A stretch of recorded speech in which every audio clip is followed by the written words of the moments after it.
Hello friends, welcome to optimistic studies. Optimistic studies में आप सभी का स्वागत है। आज हम ADEO एग्ज़ाम के लिए कुछ MCQs डिस्कस करने जा रहे हैं। और यदि हम ओवरऑल MCQ प्रैक्टिस टेस्ट की बात करें तो ये है हमारा टेस्ट नंबर 14। इससे पहले हमने 13 test MCQs practice test discuss किए हुए हैं। यदि आपने नहीं देखा है तो चैनल में प्लेलिस्ट बनी हुई है ADEO नाम से, आप उसमें जाकर के देख सकते हैं। और आज का जो हमारा टॉपिक है वो है ग्रामीण विकास।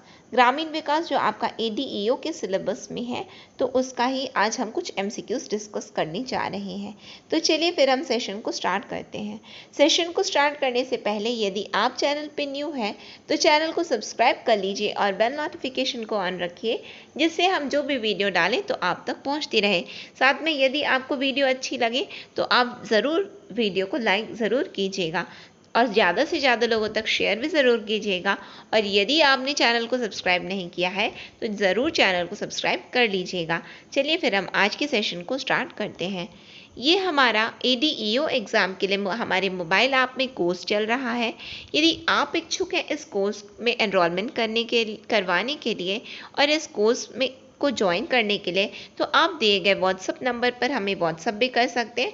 इसके अलावा हमारे मोबाइल ऐप की लिंक आपको डिस्क्रिप्शन बॉक्स, साथ में कमेंट सेक्शन में भी पिन कमेंट में मोबाइल ऐप की लिंक मिल जाएगी, या फिर आप गूगल प्ले स्टोर से भी हमारे mobile app optimistic studies mobile app को आप लोग डाउनलोड कर लीजिए और वहाँ से आपको इस कोर्स में एनरोलमेंट आप करवा सकते हैं। तो चलिए फिर हम आज के सेशन को स्टार्ट करते हैं, जहाँ हमें देखना है ग्रामीण विकास के कुछ MCQs। हमारा फर्स्ट क्वेश्चन क्या है? तो हमारा फर्स्ट क्वेश्चन है, मुख्यमंत्री ग्राम सड़क योजना कब शुरू हुई? 1 अप्रैल 1999, 2 अक्टूबर 2009, 23 अप्रैल 2021, 3 जून 2000। मैंने 21 बोल दिया क्या? तो 23 अप्रैल 2011, 3 जून 2011। बताइए, मुख्यमंत्री ग्राम सड़क योजना स्टार्टेड ऑन 1 अप्रैल 1999, 2 अक्टूबर 2009, 23 अप्रैल 2011, 3 जून 2011। बताइए कब ये स्टार्ट किया गया मुख्यमंत्री ग्राम सड़क योजना? तो मुख्यमंत्री ग्राम सड़क योजना स्टार्ट किया गया था 23 अप्रैल 2011 को। कब? तो 23 अप्रैल 2011 को। बाकी ऑप्शंस देख रहे हैं आप लोग। जो ये 1 अप्रैल 1999 है तो स्वर्ण जयंती ग्राम स्वरोजगार योजना स्टार्ट हुआ है। 2 अक्टूबर 2009 को क्या हुआ? तो नरेगा का नाम बदल करके MG नरेगा कर दिया गया है। MG नरेगा कर दिया गया है। और ये आप 3 जून 2011 देख रहे हैं, क्या है? 3 जून 2011। तो इस दिन जो है NRLM को स्टार्ट किया गया था। किसे स्टार्ट किया गया था? तो NRLM जून 2011 को स्टार्ट किया गया था, नेशनल रूरल लाइवलीहुड मिशन। हमारा नेक्स्ट क्वेश्चन क्या है उसे हम देख लेते हैं। नेक्स्ट क्वेश्चन है, अर्बन मिशन छत्तीसगढ़ राज्य के किस गांव से शुरू हुआ? कुरुभात, अंजूरा, खुरसूल या फिर खपरी? बताइए, urban mission started from which village of Chhattisgarh state? Kurubhat, Anjora, Khursul, Khapri. यहाँ पे जो हमारा करेक्ट आंसर है, आप लोग भी अपने आंसर बताते चलिए, क्योंकि आपको ही रिवाइज करना है, आपको ही प्रैक्टिस करना है। तो आप लोग अपने आंसर साथ में अपने मन में ही सोचते चलिए कि इसका क्या आंसर होना चाहिए। लास्ट में कमेंट सेक्शन में आप मुझे कमेंट करके बता सकते हैं कि आपके ओवरऑल कितने क्वेश्चन सही हुए हैं। तो यहाँ पे हम बात करें कि किस गांव से अर्बन मिशन छत्तीसगढ़ राज्य से स्टार्ट हुआ? तो कुरुभात। ये कुरुभात विलेज है कहाँ? तो कुरुभात विलेज है डूंगरगढ़ में। कहाँ? डूंगरगढ़ डिस्ट्रिक्ट में कुरुभात विलेज है। अर्बन मिशन जो है छत्तीसगढ़ राज्य से इसका प्रारंभ किया गया था। अर्बन मिशन में होता क्या है? तो 300 विलेज क्लस्टर्स का चयन किया जाता है और उसे जो है अर्बन मिशन के अंतर्गत उसे क्या किया जाता है? अर्बन क्लस्टर्स के रूप में डेवलप किया जाता है। अर्बन क्लस्टर्स ऐसे होते हैं जो कि रहते तो एक्चुअल में विलेज हैं, गांव ही रहते हैं, लेकिन वहाँ पे सभी सुविधाएं शहर जैसी वहाँ पे उपलब्ध करवा दी जाती है। तो चलिए फिर हम नेक्स्ट क्वेश्चन देखते हैं। नेक्स्ट क्वेश्चन क्या है हमारा? नेक्स्ट क्वेश्चन है, एकीकृत वाटरशेड विकास कार्यक्रम इस किसके द्वारा कार्यान्वित किया जाता है? भूमि संसाधन विभाग, अंतरिक्ष विभाग, सिंचाई विभाग या जल संसाधन विभाग? बताइए। Integrated watershed development programme implemented by department of land resources, development of space, development मैंने बोल दिया, sorry, department of land resources, department of space, department of irrigation या डिपार्टमेंट ऑफ वाटर रिसोर्स? बताइए। इंटीग्रेटेड वाटरशेड डेवलपमेंट प्लान किसके द्वारा कार्यान्वित किया जाता है? तो इंटीग्रेटेड IWDP जिसे हम बोलते हैं इंटीग्रेटेड वाटरशेड डेवलपमेंट प्रोग्राम जो है डिपार्टमेंट ऑफ लैंड रिसोर्स, जो कि किस मिनिस्ट्री के अंतर्गत आता है? तो मिनिस्ट्री ऑफ रूरल डेवलपमेंट, ग्रामीण विकास मंत्रालय के अंतर्गत भूमि संसाधन विभाग के द्वारा यह एकीकृत वाटरशेड विकास कार्यक्रम क्रियान्वित किया जाता है। कब से? तो 2009-10 से। कब से? तो 2009-10 से यह डिपार्टमेंट ऑफ लैंड रिसोर्स भूमि संसाधन विभाग के द्वारा कार्यान्वित किया जाता है। नेक्स्ट क्वेश्चन में हम आ जाते हैं। नेक्स्ट क्वेश्चन क्या है हमारा? तो निम्नलिखित में से कौन प्रधानमंत्री ग्राम सड़क योजना या PMGSY देख रहे हैं, इसका क्या मतलब होता है? तो प्रधानमंत्री ग्राम सड़क योजना के अंतर्गत नहीं आता है। कौन नहीं आता है? बहुत ध्यान से क्वेश्चन को रीड कीजिएगा, ना केवल अभी प्रैक्टिस के वक्त वो भले ही आप लोग गलती कर लीजिए, क्योंकि यहाँ पे आप गलती करके ही सीखेंगे, लेकिन एग्जाम में I request you all, question आपको भले ही बहुत अच्छे से आ रहा है, आपने अपनी प्रिपरेशन को बहुत अच्छे से कर रखी है, लेकिन ज़रूर क्वेश्चन को बहुत ध्यान से पढ़ना। यहाँ पे हमसे पूछा जा रहा है which of the following are not cover under Pradhan Mantri Gram Sadak Yojana? Major district roads, state highways, national highways, all of the above? तो प्रमुख जिला सड़कें, राज्य मार्ग, राष्ट्रीय मार्ग, उपरोक्त सभी। तो यहाँ पे बात आती है प्रधानमंत्री ग्राम सड़क योजना की। तो प्रधानमंत्री ग्राम सड़क योजना के अंतर्गत प्रमुख जिला सड़कें, major district roads, state highways, राज्य मार्ग, नेशनल हाईवे, राष्ट्रीय मार्ग, इन तीनों को ही कवर नहीं किया जाता। ये प्रधानमंत्री ग्राम सड़क योजना के अंतर्गत नहीं आते, भले ही यह किसी भी ग्राम से ही क्यों ना गुजर रहे हो। ठीक है, ये किसके अंतर्गत ये बताया जाता है? तो प्रधानमंत्री ग्राम सड़क योजना। और ये नहीं आते तो ये क्या केवल नई कनेक्टिविटी के संबंध में? तो नहीं, ये उन्नयन कार्यों पर भी यह नियम लागू नहीं होता है, यानी कि ये बिल्कुल भी प्रधानमंत्री ग्राम सड़क योजना के अंतर्गत इनका जो उन्नयन का कार्य है, अपग्रेडेशन का कार्य है, वो भी नहीं किया जाता। तो किसका?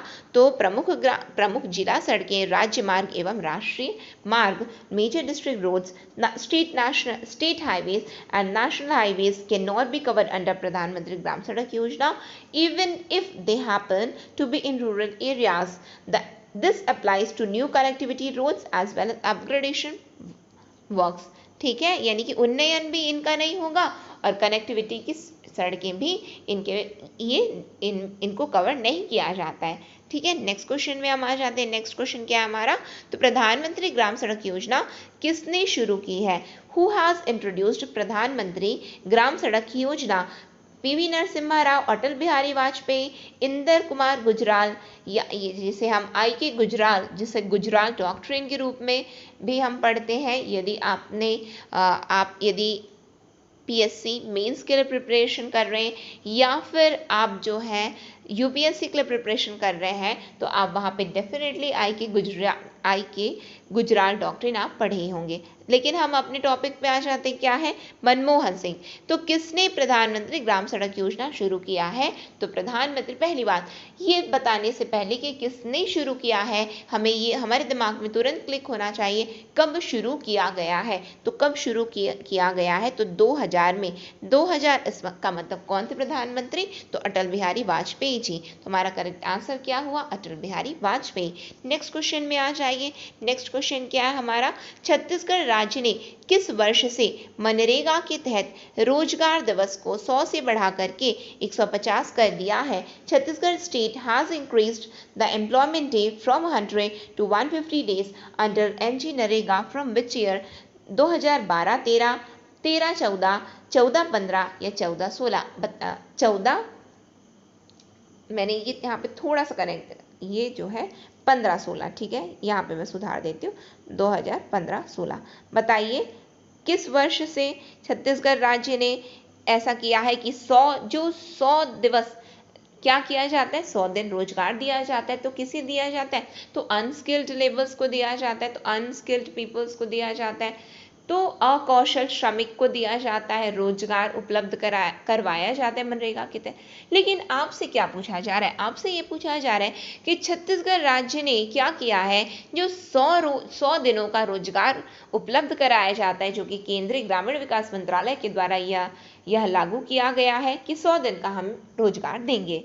लेकिन छत्तीसगढ़ राज्य ने क्या किया है कि इस 100 दिवस के रोजगार को इन्होंने बढ़ा करके 150 दिवस कर दिया है। अब आपसे पूछा जा रहा है ये किस वर्ष से किया गया, तो ये किया गया है 2013-14 से। कब से किया गया, तो 2013-14 से यह किया गया है। नेक्स्ट क्वेश्चन में आ जाइए। तो छत्तीसगढ़ में मनरेगा के तहत प्रतिदिन रोजगार मजदूरी क्या है, कितनी है, क्या है नहीं कितनी है, हम बोल सकते हैं कितनी है।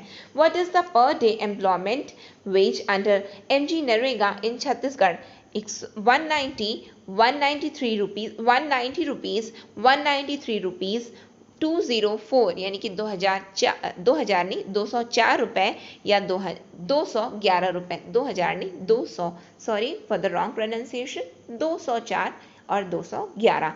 बताइए क्या है हमारा करेक्ट आंसर, क्या है। तो छत्तीसगढ़ में मनरेगा के तहत प्रतिदिन रोजगार मजदूरी कितनी है, तो छत्तीसगढ़ में प्रतिदिन रोजगार मजदूरी मनरेगा के अंतर्गत तय की गई है 204 रुपए।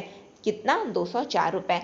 इससे पहले केंद्रीय ग्रामीण विकास मंत्रालय ने वित्तीय वर्ष 2021-22 के लिए क्या निर्धारित किया था मजदूरी दर, तो 193 रुपीज। कितना, तो 193 रुपीज। अब आप ये देख रहे हैं छत्तीसगढ़ राज्य ने यानी कि छत्तीसगढ़ सरकार ने 204 रुपए मनरेगा के तहत प्रतिदिन मजदूरी तय की है। यह कब से लागू होगा, कब से प्रभावी होगा, तो ये जो नई दर है वो 1 अप्रैल से प्रभावी है। कब से, तो 1 अप्रैल से यह प्रभावी हो चुका है। ठीक है, नेक्स्ट क्वेश्चन में हम आ जाते हैं। नेक्स्ट क्वेश्चन क्या है, ODF प्लस गांव का मतलब है। ODF plus village means a village where there is a complete ban on open defecation। एक ऐसा गांव जहां खुले में शौच पर पूर्ण प्रतिबंध है। ऐसा गांव जहां ग्राम पंचायत में कम से कम एक सामुदायिक शौचालय है। a village where there is at least one community toilet in the ग्राम पंचायत। एक ऐसा गांव जहां गांव के सभी घरों के साथ साथ प्राथमिक विद्यालय, पंचायत घर और आंगनवाड़ी केंद्र में शौचालय की सुविधा हो। A village where there is a toilet facility in all the houses of the village as well as in the primary school, panchayat घर and anganwadi center। A village where all public places and at least 80% of the households should manage their solid and liquid waste effectively। एक गांव जहां सभी सार्वजनिक स्थानों और कम से कम 80% घरों को अपने ठोस और तरल कचरे का प्रभावी ढंग से प्रबंधन करना चाहिए। हमारे अब आगे देख लीजिए, सही विकल्प हमें चुनना है। 1 2 3 4 हमने ऑप्शंस देख लिया। अब आप सही विकल्प चुनिए, कौन सा आपका विकल्प सही है। Choose the correct options. First सही है, सेकेंड हमारे ऑप्शंस हैं 1 1 2 1 2 3 1 2 3 4। पॉज कीजिए, रिपीट, फिर अपने से पढ़िए और उसके बाद में आंसर बताइए कि क्या होना चाहिए यहाँ पे आंसर। यहाँ पे हम डायरेक्टली आंसर में आते हैं। तो ODF प्लस गांव का मतलब ये होता है कि ऐसा गांव जहाँ खुले में शौच पूर्णतः प्रतिबंधित है। एक ऐसा गांव जहां ग्राम पंचायत में कम से कम एक सामुदायिक शौचालय है। ये दोनों ही बातें सही हैं। फिर उसके बाद ये भी जो थर्ड स्टेटमेंट क्या है उसे भी देख लीजिए। एक ऐसा गांव जहां सभी घरों में तो शौचालय है लेकिन उसके साथ साथ प्राथमिक विद्यालयों में यानी कि प्राइमरी स्कूल्स में, और केवल प्राइमरी स्कूल्स में केवल ये प्रावधान नहीं बल्कि इवन ये भी स्कूल्स के लिए प्रावधान है कि लड़कों के लिए अलग एवं लड़कियों के लिए अलग, यानी कि बॉयज गर्ल्स के लिए अलग अलग शौचालय की सुविधा की बात की गई है। साथ में पंचायत घर में और आंगनवाड़ी केंद्र में शौचालय की सुविधा होनी चाहिए। कहाँ, तो ODF प्लस गाँव में। फिर उसके बाद लास्ट स्टेटमेंट दिया गया है कि एक गाँव जहाँ सभी सार्वजनिक स्थानों और कम से कम कम 80% घरों को कहाँ, सार्वजनिक, सभी सार्वजनिक स्थानों, और कम से कम 80%, आपको क्या ध्यान देना है, 80% घरों को अपनी ठोस और तरल कचरे का प्रभावी ढंग से प्रबंधन करना चाहिए। तो ये चारों ही स्टेटमेंट ODF प्लस गांव के लिए, ODF प्लस विलेज के लिए चारों ही स्टेटमेंट ट्रू है। इसका मतलब हमारा करेक्ट आंसर फिर क्या हो जाएगा, तो option number D. I hope आपने भी यही बताया हो। नेक्स्ट क्वेश्चन में हम आ जाते हैं। नेक्स्ट क्या है हमारा क्वेश्चन, नेक्स्ट है हमारा, छत्तीसगढ़ में कब लागू की गई है बिहान योजना, 1 अप्रैल 2011 को, 1 अप्रैल 2013 को, 1 अप्रैल 2015 को, या 1 अप्रैल 2017 को। बताइए, बिहान योजना इम्प्लीमेंटेड, तो बिहान योजना इम्प्लीमेंटेड इन छत्तीसगढ़ ऑन 1 अप्रैल 2013। बिहान योजना कब इंप्लीमेंट की गई है, तो 1 अप्रैल 2013 को। कब, तो 1 अप्रैल 2013 को। ठीक है, अब NRLM कब स्टार्ट हुआ, तो मैंने आपको क्या बताया, तो 3 जून 2011 को, 3 जून 2011 को। और हमारे छत्तीसगढ़ में बिहान कब स्टार्ट हुआ, तो 1 अप्रैल 2013 को। ठीक है, नेक्स्ट क्वेश्चन में हम आ जाते हैं। नेक्स्ट क्वेश्चन क्या है हमारा, तो प्रधानमंत्री आवास योजना PMAY यानी कि प्रधानमंत्री आवास योजना ग्रामीण के तहत निम्नलिखित में से कौन सा कथन सत्य है। Under Pradhan Mantri Awas Yojana, which of the following statement is correct? The cost of unit assistance is to be shared between central and state government in the ratio 60:40 in the plain areas and 90:10 for the northeastern and hilly states. Unit सहायता की लागत को केंद्र और राज्य सरकारों के बीच मैदानी क्षेत्रों में 60:40 के अनुपात में और पूर्वोत्तर और पहाड़ी राज्य के लिए 90:10 के अनुपात में साझा किया जाना है। The unit assistance given to beneficiaries, given to beneficiary, यहाँ पे बेनिफिशियरीज की बात की गई है, यहाँ पे शेयर की बात की गई है, ये भी हमें ध्यान देना है, बहुत ध्यान से हमें स्टेटमेंट को पढ़ना है। क्या है बेनिफिशियरीज को, तो 1,20,000 प्लेन एरियाज में दिया जाएगा और 1,30,000 कहाँ दिया जाएगा, तो हिली स्टेट्स में, डिफिकल्ट एरियाज में। Integrated action plan IAP for selected tribal and backward districts, both A and B, none of the above। बताइए, यूनिट सहायता की लागत को केंद्र और राज्य सरकारों के बीच मैदानी क्षेत्रों में 60:40 के अनुपात में और पूर्वोत्तर और पहाड़ी राज्यों में 90:10 के अनुपात में साझा किया जाना है। लाभार्थियों को दी जाने वाली इकाई सहायता मैदानी क्षेत्रों में 1,20,000 रुपये और पहाड़ी राज्यों कठिन क्षेत्रों में 1,30,000 रुपये चयनित आदिवासी और पिछड़े जिलों के लिए एकीकृत कार्य योजना IAP है।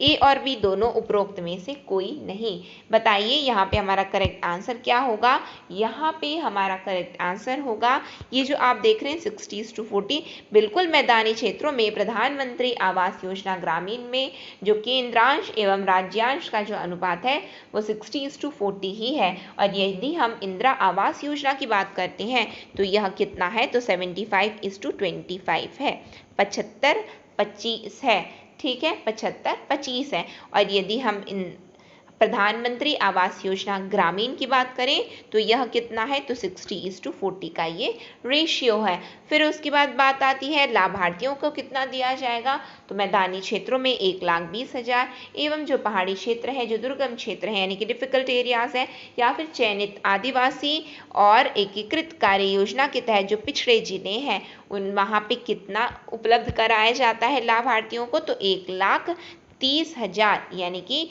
A और B स्टेटमेंट हमारा दोनों ही सही है। आई होप आपने भी यही बताया हो और आपके सभी क्वेश्चन यहाँ पे सॉल्व हुए हों। ठीक है, तो हम आज के सेशन को यहीं पे एंड करेंगे। यदि आपको ये सेशन अच्छा लगा हो, आपने कुछ सीखा, आपने कुछ जाना, तो ज़रूर लाइक कीजिएगा। और यदि आपने चैनल को सब्सक्राइब नहीं किया है तो चैनल को सब्सक्राइब भी कर लीजिए और बेल नोटिफिकेशन को ऑन रखिए, जिससे हम जो भी वीडियो डालें तो आप तक पहुंचती रहे। साथ में ज़्यादा से ज़्यादा लोगों तक शेयर भी ज़रूर कीजिएगा, जिससे ज़्यादा लोगों तक वीडियोस पहुंच सके। तो फिर हम आज के सेशन को यहीं पे एंड करेंगे। नेक्स्ट सेशन में हम बहुत जल्द मिलेंगे। नेक्स्ट सेशन तक के लिए optimistic learning. Thank you for the session.